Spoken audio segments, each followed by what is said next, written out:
ازيكم عاملين ايه؟ ورجعنا لكم في فيديو جديد. وفيديو النهارده مش فيديو، هو فيديو قديم مصوره قديم في قناتي القديمه. طبعا اغلبكم بيعرف ان انا كان عندي قناه قديمه، فطبعا كنت مصور عليها كميه فيديوهات هي مش احسن حاجه، بس طبعا استخسرت ان انا الفيديوهات دي مجهودي فيها يضيع كده، فقررت انزل اسبوع فيديو جديد واسبوع فيديو من قناتي القديمه. فده اول فيديو في السلسله، وهنسمي السلسله دي ان شاء الله Old But Gold، يعني قديم بس اسطوري. ان شاء الله الفيديو يعجبكم.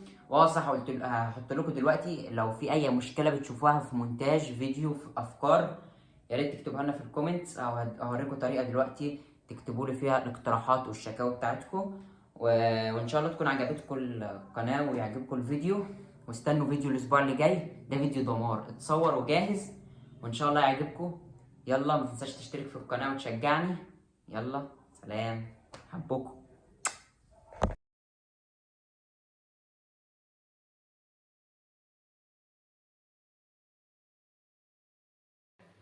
السلام عليكم ورحمة الله وبركاته عزيزي المشاهد، في فيديو جديد مليء بالإثارة والتشويق من قناة منقذ الفيف. إن شاء الله الفيديو يعجبكم، مشاهدة ممتعة. قبل بداية الفيديو، لو انت اول مرة تشوفني خليني اعرفك على نفسي على السريع. اسمي محمد عبد الحميد، جنسيتي مصري، عمري 17 سنة، امتلك اكبر قناتين في الشرق الاوسط، ده مش بالكلام طبعا، بالمشاهدات وجمهور العظيم، واخد تاني اكبر قناة في العالم، وحاصل على نسل الارقام القياسية كاكثر فيديو مشاهدات على اليوتيوب. بس والله نخش في موضوع الحلقة، يلا بينا. ده انا وده شعر بينا علاقة وطيدة جدا جدا جدا، بالظبط كده. لما خلينا اضرب لك مثال، مثلا شخص يجيب حيوان أليف ويربيه ويتعلق. خليني اقول لك قصة تمهد لك موضوع الفيديو. تخيل نفسك عزيزي المشاهد انك جبت حيوان اليف، وليكن الحيوان الاليف ده كلب، جبته وهو صغير وفضلت تربي فيه حوالي سنة، وتعلقت بيه ما تروحش مشوار غير لما تاخده معاك. فضلت تربي فيه لحد ما كبر، وفجأة جه راجل متطفل خد منك الكلب ده وقتله. ما تخليناش يعني نقول قتله، خده منك غصب عنك. ايه هتكون ردة فعلك؟ خلينا نشيل الراجل المتطفل ده على جنب،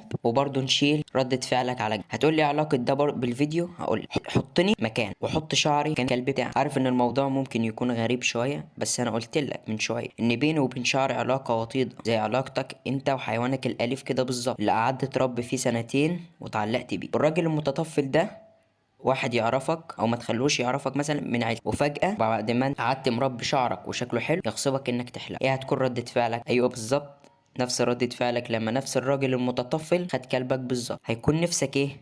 تمام. المشكلة مش هنا، المشكلة كمان عاوزك تحلق نفس حلقة عادل شكل. نعم عزيزي المشاهد، نفس حلقة عادل شكل. وجيت اعمل الفيديو ده عشان اغلب الناس عندها نفس مشكلتي وبس. والله يا رب يكون عجبك الفيديو، ما تنساش لايكك الجميل، اشتراكك وتعليق حلو زي. في الاخر احب اقول للراجل المتطفل، انا بحبها. انا مالي، انا مالي، انا مالي من الناس اللي الناس بتقول لي احلق صعب. انا بحبه، انا مالي من الناس.